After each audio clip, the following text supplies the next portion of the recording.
nze Nansobye Mary Gloria nga nviridde ku St John's SS Nandale.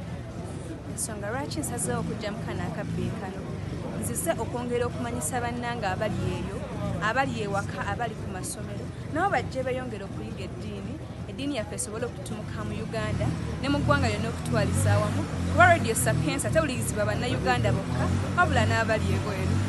Suubira obuwanguzi mu bye tugenda okukola n'okwongera okumanyisa eddiini mu bakristu bannange.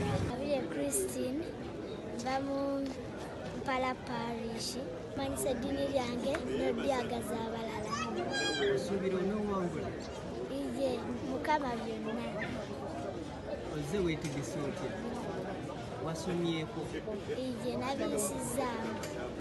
Amannya agange nze Ssemugenjo Bankizito nva mu Parish St Kizito Namugonza Parish nsomera ku St Kizito Primary School. Nzize okubbinkana kubanga njagala okufuna ku birabo abagawo. Nze Mulondo wa Peter nva mu Sub Parish Namugonza Sub Parish nsomera ku St Kizito Primary School.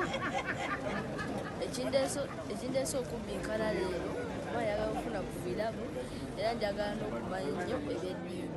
Ssenyimba Joseph nga nvudde mu parish y'e Bwayiise.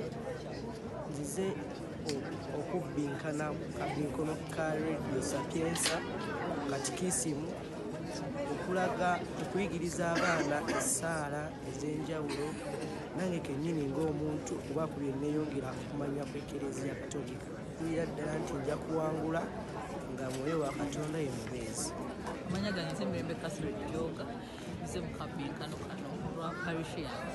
Akabbikano kali ku parish level saayagadde nange parish yaffe esigalire ne ngamba kanzije ngibapresentinge.